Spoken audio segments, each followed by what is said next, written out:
Okay, Brian from Maryland asks, Tom,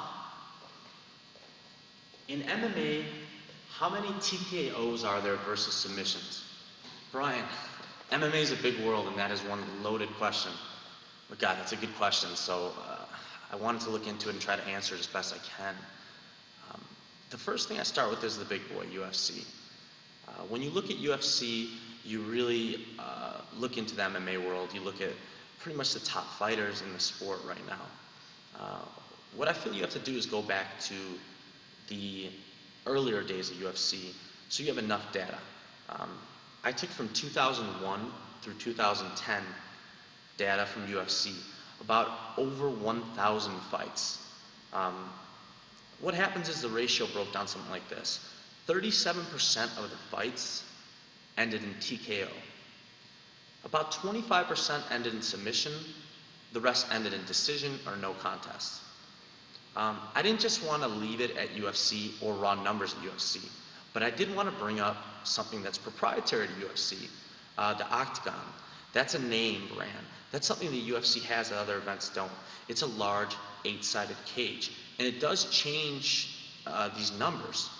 I took samplings for 500 smaller shows you probably haven't heard of, but that also have talented fighters and represent a big part of the MMA community. When I looked at these samples and went over the numbers, I saw some discrepancies. TKOs, they went from 37% to 34%. Really, I mean, negligible, no real difference. But submissions nearly doubled. They went from 25% to 47%. That is a huge, huge, significant difference.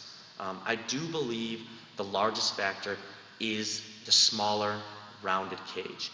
It allows your grappler, your judoka, your jiu-jitsu guy to put the fight on the ground and keep it there. It stands to reason the more time you spend on the ground, the more chances are going to open up for you to finish the fight with submissions. So first I want to thank Bloody Elbow because it really helped compile the UFC data. As far as the smaller shows, I'm not going to lie, it was painstakingly tedious to look at different events and try to get something that represents the whole. But you know what, it was exciting too, because it's a question I've always kind of wondered about. And I do believe these figures will continue to evolve and change with the sport, but I think the question is something a lot of us have, and I think it is an awesome question. Thank you for asking it. I hope that gives you a better understanding of what the ratios are as far as the MMA world in UFC and the MMA world as a whole. If you're in the Chicagoland area, please, Brian, feel free to stop by. This is Gracie Baja North Shore, Chicago Martial Arts. You come in, you mention Submissions 101, you get a free t-shirt, a week free training, but much more importantly than that, you get qualified instruction and you get a safe environment to train in. I really do love it here. It's a huge gym, and it's a really fun gym to train at. Thank you, and I look forward to answering more of your questions via video or via email at the very least.